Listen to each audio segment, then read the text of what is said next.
गर्मियों की छुट्टियों में 5 दोस्तों ने तय किया कि वे किसी अनजान जगह पर एडवेंचर करेंगे। रोहन ने नेशनल लाइब्रेरी की एक बुक से एक जगह का पता निकाला, नाकडिहा गांव। कहते थे ये गांव 30 साल पहले वीरान हो गया था। यहाँ की गलियों में रात को अनजानी परछाइयां घूमती है और हवा में अजीब सी फुसफुसाहटें सुनाई देती है। सुनो, अगर डर लग रहा है तो अभी मना कर दो, वहाँ जाने के बाद रोना नहीं। यार मैं तो मना कर रहा हूँ, पर तुम लोग मानोगे थोड़ी। अरे डरता क्यों है अंकित, चिंता मत कर, भूत भी हमें देख कर डर जाएंगे। जीप से उतरते ही उन्हें अजीब सा सन्नाटा महसूस हुआ। दोपहर का वक्त था, लेकिन पेड़ों के घने झुरमुट के बीच सूरज की किरणें भी घबराकर छुपती लग रही थी। गांव की टूटी हुई पगडंडी पर कदम रखते ही जमीन पर पड़ी सूखी पत्तियां, सामने बिखरे पड़े मिट्टी के घर, जले हुए खंबे और उखड़े हुए कुएं दिखाई दे रहे थे। यहाँ कोई भी आवाज नहीं है, ना कोई जानवर ना कोई पक्षी। अरे कोई है यहाँ? मुझे अच्छा नहीं लग रहा रोहन, सच में कुछ अजीब है यहाँ पर। जगह अजीब है, इसलिए तो हम यहाँ पर आए हैं ना। आओ गांव के बीचों बीच चलते हैं, देखते हैं गांव के अंदर क्या है। वे गलियों से होते हुए गांव के चौक तक पहुंचे। वहां एक पुराना पीपल का पेड़ था, जिसकी शाखाओं में फटी पुरानी चप्पलें और गुड़ियों के टुकड़े उलझे हुए थे। पेड़ के नीचे एक टूटा झूला हिल रहा था, जबकि हवा बिल्कुल थमी हुई थी। ये क्या, गुड़ियों के टुकड़े? लेकिन कोई किसी पेड़ पर गुड़ियों के टुकड़े क्यों लटकाएगा? कहते हैं ये गांव के आखिरी बच्चों की निशानी है। कविता के ऐसा कहते ही अचानक वहां पर वो टूटा हुआ झूला एक झटके में इतनी जोर से घूमने लगा जैसे कोई अदृश्य बच्चा उसमें झूल रहा हो। भागो यार, ये झूला तो यहाँ अपने आप ही घूम रहा है, जैसे तो इसके अंदर कोई बैठा हो। लेकिन तभी सामने से एक बूढ़ी दादी आती हुई दिखाई दी, जिनका चेहरा झुर्रीदार और आंखें बिल्कुल सफेद थी। क्यों आए हो मौत के दरवाजे पर? हम जानना चाहते हैं इस गांव के बारे में। हर रात आत्माएं जागती हैं। यहाँ से भूले भटके लोग कभी वापस नहीं लौटते, और अगर लौट भी जाते हैं तो ये गांव वापस उन्हें यहाँ खींच कर ले आता है। हमें इन सब बातों से डर नहीं लगता, हम जानना चाहते हैं कि यहाँ क्या हुआ था। अगर जानना चाहते हो तो पुराने कुएं तक जाओ, लेकिन सावधान रहो, तुम्हारी परछाइयां भी तुम्हारा साथ छोड़ देगी। इतना कहकर दादी झाड़ियों की तरफ जाते हुए फिर अजीब ढंग से गायब हो गई। चारों ओर धुंध घेरने लगी, पेड़ झूमने लगे जैसे फुसफुसा कर कुछ कह रहे हो। पुराने जर्जर घरों के दरवाजे खुद ब खुद चरमराकर खुलने लगे। अब तो मजाक भी नहीं सूझ रहा यार, दादी की बात सुनकर और यहाँ की हालत देखकर तो मेरी भी हालत पतली हो रही है। चुप रहो, ध्यान लगाओ, ऐसा लग रहा है जैसे शायद कोई हमें देख रहा है। दूर कुएं की तरफ उन्हें एक धुंधली आकृति दिखी, झुकी हुई, चादर ओढ़े, लकड़ी की छड़ी पकड़े जैसे कोई साधु। ये तो कोई साधु बाबा लगते हैं। चलो उनके पास चलकर पूछते कि आखिर इस गांव के खाली होने के पीछे क्या कारण था और क्यों लोग इसे भूतिया समझते हैं। चलो। वे कांपते दिल के साथ धीरे धीरे कुएं की ओर बढ़ने लगे, जहां रात की पहली चीख उनका इंतजार कर रही थी। धुंध गाढ़ी होती जा रही थी, उन लोगों के कदम जैसे अपने आप भारी हो गए थे। हर ओर अजीब सी सिसकियों की आवाजें गूंज रही थी। कुएं के पास पहुंचते ही एक बदबूदार हवा का झोंका आया, जैसे कोई सड़ी हुई चीज वहां पड़ी हो। ये बदबू कैसी है यार? चुप रहो और उन साधु के पास चलो। कुएं के पास वो साधु अब भी खड़ा था, लेकिन उसका चेहरा धुंध में साफ नजर नहीं आ रहा था। धीरे धीरे जब वे पास पहुंचे तो साधु ने बिना पलटे गहरी आवाज में कहा, किसे अपनी आत्मा गंवानी है? सभी सिहर उठे। कविता ने डरते हुए कुएं के भीतर झांका यहाँ कोई है। तभी अचानक कुएं से एक सफेद हाथ बाहर निकला, हड्डियों जैसा पतला, गंदे नाखूनों वाला। रवि जोर से चिल्लाया, लेकिन उनके कदम जैसे जम गए थे। साधु ने अपनी छड़ी जमीन पर मारी और पूरा गांव कांपने लगा। घरों की टूटी खिड़कियां जोर से पटपटाने लगी। सूखे पेड़ों से झुलसी हुई परछाइयां निकलकर चारों ओर मंडराने लगी। ये परछाइयां हमें घेर रही है। ये परछाइयां नहीं, ये तो आत्माएं हैं। बच्चे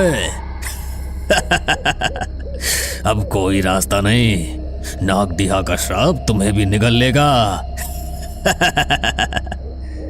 एकदम से गांव के पुराने घड़ियाल की आवाज गूंजी, डोंग डोंग डोंग। हर डोंग के साथ एक नई परछाई प्रकट होती, बच्चों की कराहती आवाजें गूंजती और सूखे कुएं से चिल्लाहटें आती। हमें कुछ करना होगा, भागो, वरना यहाँ से जिंदा लौटकर वापस घर नहीं जाएंगे। दादी ने कहा था आत्माएं परछाइयों से बंधी है, अगर हम अपनी परछाई बचा ले तो शायद हम बच सकते हैं। वे एक साथ दौड़ने लगे, लेकिन जैसे जैसे भागते उनके अपने साए उनसे अलग होकर पीछे छूटने लगे। रवि ने पीछे मुड़कर देखा, उसका साया अब अकेला चल रहा था। अरे मेरा साया, वो अलग हो गया, मेरी परछाई मेरे साथ नहीं है। तभी अचानक किसी ने रवि का हाथ पकड़ लिया, लेकिन वो कोई इंसान नहीं था। सफेद आंखों वाला बच्चा सड़े हुए चेहरे के साथ उसे खींचने लगा। देखो, रवि को छोड़ दो। नीलम जल्दी कुछ करो, तुम्हारे पास माचिस है ना?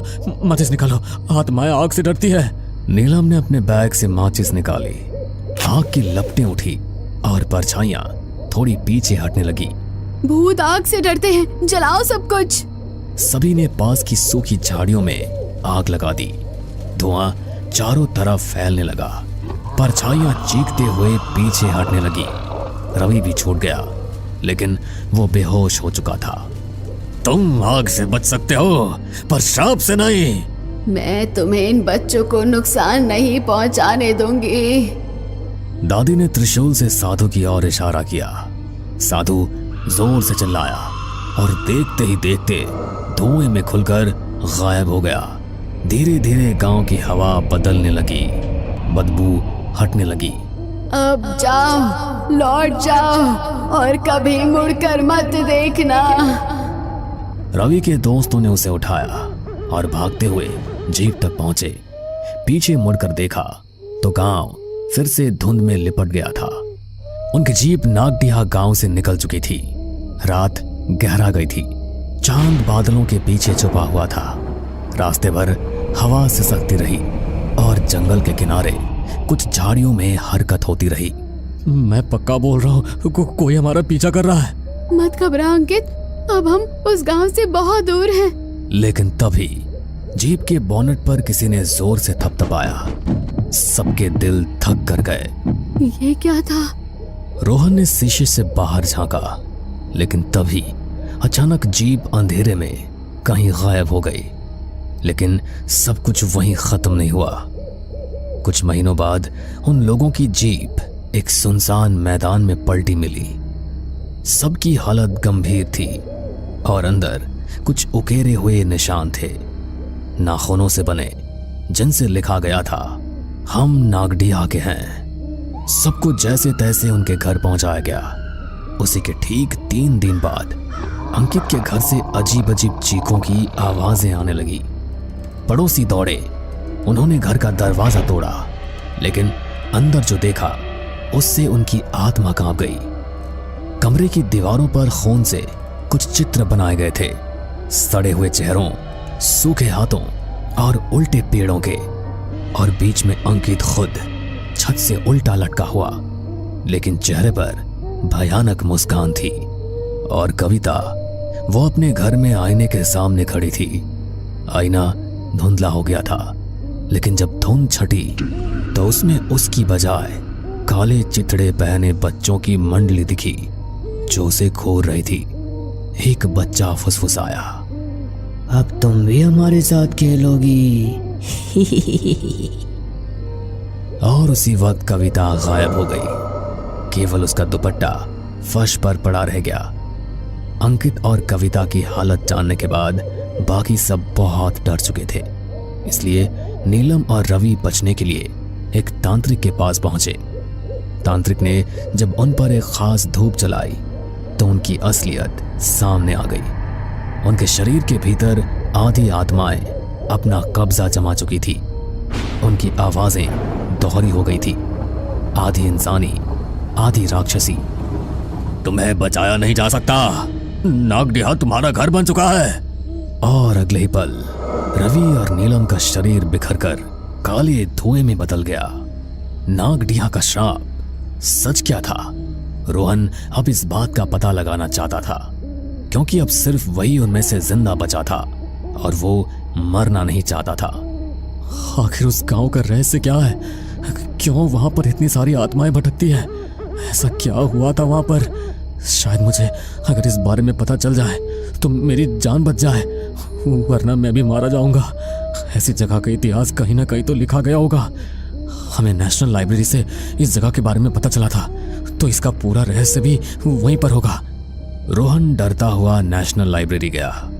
उसने वहां पर हर किताब को छान मारा। घंटों की मेहनत के बाद उसे एक किताब मिली जिस पर लिखा था नागडिहा का रहस्य। मिल गई। रोहन ने किताब को खोलकर पढ़ना शुरू किया और उसे नागडिहा का काला सच पता लगा। इसका मतलब है वो सारी आत्माएं उन बच्चों की है।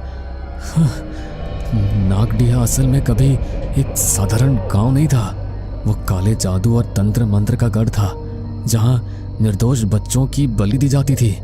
इसलिए उनकी आत्माएं आज भी वहां भटकती है। और वहां पर जिस इंसान ने एक बार कदम रख दिया, वहां की आत्माएं कभी उसका पीछा नहीं छोड़ती। अगर कोई वहां से जिंदा बचकर लौट भी आए तो भी कुछ समय बाद वो आत्माएं किसी न किसी तरह से उसे अपने साथ लेकर चली जाती है। और अगली बारी तुम्हारी है। क्या?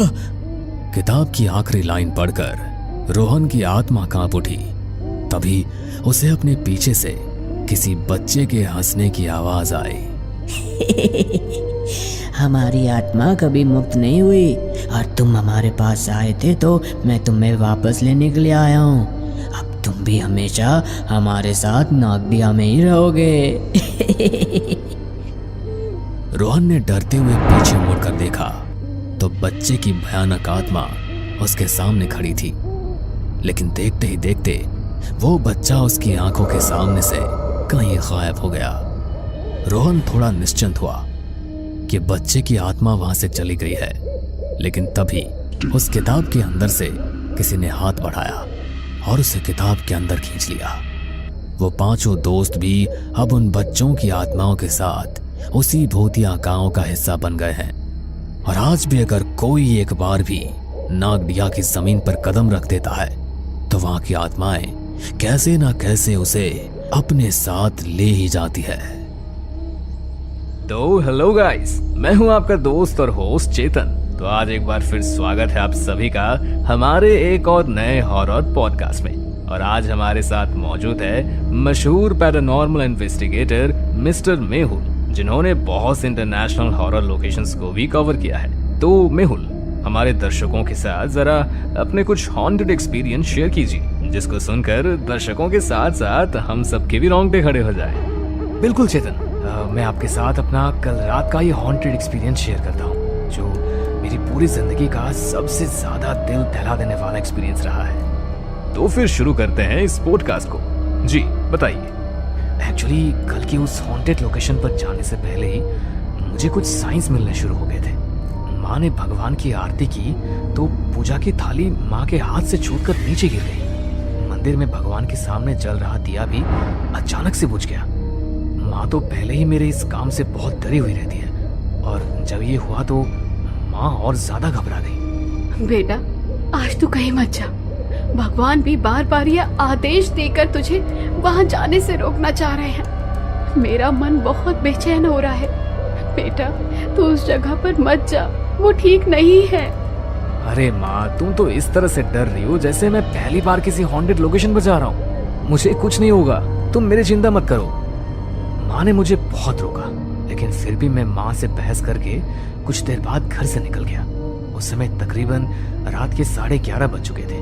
मेरे घर से वो हॉन्टेड लोकेशन ऑलमोस्ट 1 घंटे के डिस्टेंस पर थी। मैंने अपनी गाड़ी निकाली और हमेशा की तरह अपने फेवरेट गानों की प्लेलिस्ट सुनता हुआ लोकेशन के लिए निकल गया। ड्राइव करते मुझे थोड़ी देरी हुई थी, लेकिन कल रात पहली बार मेरे मन में एक अजीब सी बेचैनी हुई। मैंने सोचा कि घर वापस चला जाऊं, लेकिन मैंने अपने व्यूअर से उस लोकेशन पर जाने का प्रॉमिस किया था, तो मैं वापस नहीं जा पाया। लगभग पौने घंटा ड्राइव करने के बाद मैं उस लोकेशन पर पहुंचने ही वाला था कि तभी अचानक से चलते चलते बीच रास्ते में ही मेरी गाड़ी बंद पड़ गई। आसपास का एरिया बिल्कुल सुनसान था। ऐसे में अब मैकेनिक तो मिलता नहीं, तो मैं पैदल ही आगे बढ़ने लगा। मैं फोन में लोकेशन के अकॉर्डिंग आगे बढ़ रहा था कि न जाने क्यों अचानक मेरा फोन हैंग होने लगा। अरे यार, अब मैं लोकेशन पर कैसे पहुंचूंगा? इस फोन को भी ऐसी जगह पर हैंग होना था। मैं खुद से ऐसा कह रहा था कि तभी मेरे कंधे पर किसी ने अपना हाथ रखा। ऐसे सुनसान इलाके में अगर तुम्हारे कंधे पर कोई अचानक अपना हाथ रख दे तो एक पल के लिए तो हमारी सांसें रुक जाएंगी। मेरे साथ भी ऐसा ही हुआ। डर के मारे मेरी धड़कन तेज हो गई। हिम्मत करते हुए मैंने पीछे मुड़कर देखा तो एक बूढ़े आदमी ने पीछे से मेरे कंधे पर हाथ रखा हुआ था। उन्हें देखकर मैं थोड़ा शांत हुआ। अरे काका, क्यों इतनी रात को ऐसे डरा रहे हो? आपके चक्कर में अभी हार्ट फेल हो जाता मेरा। चला जा यहाँ से। इतनी रात को इस इलाके में तू क्या करने आया है? पता है ना वो भूतिया हवेली है यहाँ पर। अगर उसकी चपेट में आ गया तो जिंदा लौट कर नहीं जा पाएगा। काका, उसी हवेली का रास्ता तो जानना है मुझे। बताओ ना, किधर है वो हवेली? मरना चाहता है क्या?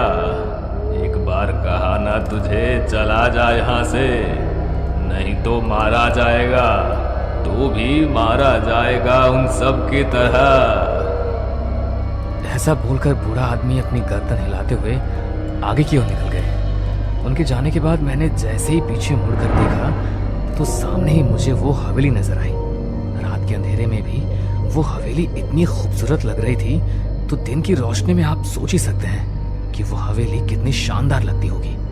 मैं पीठ पर टांगे अपने बैग को कसते हुए उस हवेली पर पहुंचा। मैं अंदर जाने के लिए मास्टर की से गेट खोलने लगा तो मैंने देखा कि गेट पर बहुत सारे ताबीज और न जाने कितने सारे धागे बंधे हुए हैं। मैंने उन ताबीजों को हटाने के लिए जैसे ही उन्हें छुआ तो मुझे एक अजीब सा झटका लगा, जैसे अभी अभी कुछ मेरी बॉडी से निकलकर आर पार हो गया हो। मैं एक बार को थोड़ा कमजोर पड़ गया, लेकिन फिर मैंने हिम्मत करते हुए उन ताबीजों को हटाया और मास्टर की से लॉक खोलकर हवेली के अंदर चला गया। लेकिन जैसे ही मैं उस हवेली के अंदर पहुंचा, मेरे शरीर पर मुझे बहुत भारीपन सा महसूस होने लगा और एक बड़ी सी अजीब सी बदबू पूरी हवेली में फैल गई। वो बदबू इतनी बुरी थी कि मेरी सहन के बाहर हो गई थी। यार, कितनी गंदी बदबू है। अगर थोड़ी देर में यहाँ ऐसे ही रहा तो पक्का मुझे उल्टी हो जाएगी। एक काम करता हूँ, रुमाल पर परफ्यूम लगाकर उसे बांध लेता हूँ। मैंने अपने रुमाल पर परफ्यूम लगाया और उसे चेहरे पर बांध लिया। मैं हवेली के कमरों में इन्वेस्टिगेशन करने के लिए आगे बढ़ा, तभी मुझे वहां किसी औरत की पायलों की आवाज सुनाई दी, जैसे अभी अभी कोई औरत बड़ी ही तेजी से मेरे पीछे से भाग कर गई हो। तब तो आप ऑब्वियसली काफी ज्यादा डर गए होंगे। अरे, मेरी तो मानो आत्मा ही एक पल के लिए मेरे शरीर से निकल गई। मैंने थोड़ी हिम्मत की, पीछे मुड़कर देखा तो वहां कोई भी नहीं था, लेकिन ऐसा महसूस हो रहा था कि कोई ना कोई इस वक्त मेरे साथ यहाँ जरूर है। मेरे पूरे रोंगटे खड़े हो चुके थे। मैं आज तक न जाने कितनी हॉन्टेड लोकेशंस पर पैरानॉर्मल इन्वेस्टिगेशन के लिए गया हूँ, लेकिन कल रात मेरे साथ जो हुआ वो मैंने पहले कभी फील नहीं किया। मैं सब कुछ इग्नोर करके सीढ़ियों पर चढ़ते हुए फर्स्ट फ्लोर की तरफ जाने लगा। वहाँ सीढ़ियों पर उस हवेली के पूर्वजों की फोटो लगी हुई थी। मैं उन पर फोकस करके उन्हें अपने कैमरा में रिकॉर्ड करने लगा, लेकिन उस दीवार पर लगी सभी तस्वीरों में से एक तस्वीर देखकर मेरे होश उड़ गए। मतलब मेरी पूरी बॉडी उस टाइम बहुत बुरी तरह कांप रही थी। ऐसा क्यों?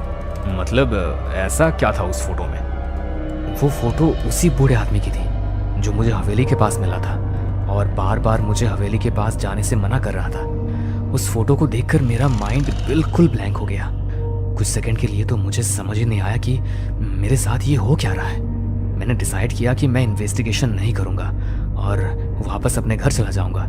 लेकिन मैं जैसे ही वहाँ से जाने के लिए नीचे उतरने लगा, तभी किसी ने सीढ़ियों से उतरते हुए मेरे पैरों को पकड़ लिया और मैं सीढ़ियों से लुढ़कता हुआ सीधा नीचे आकर गिरा और मेरा सर सीढ़ी के कोने से टकरा गया। ये देखिए निशान।